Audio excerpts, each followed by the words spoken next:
mizigo ili uishi salama.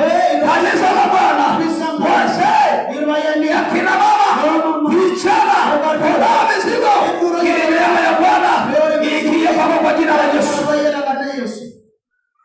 Mtu mmoja asome tu haraka. Isoma wakafanya. Falme mstari wa mlango 20 mstari wa kwanza. Na Bwana ndiye tingiza mbele na ndoa. Na Bwana ingekuwa na hivi. Tuko leo katika mkutano. Bwana Yesu apewe sifa. Amen. Naendelea. Soma kwa uwepo wa Bwana. Hiyo siku Hezekia akaugua. Akawa katika hatari ya kufa. Sikia sasa, maana huyu ndugu alitoa Hezekia alikuwa na ugonjwa, lakini tutapata kulikuwa na jibu. Wala ndio baada ya Hezekia ilikuwa mwiya ndiaba lile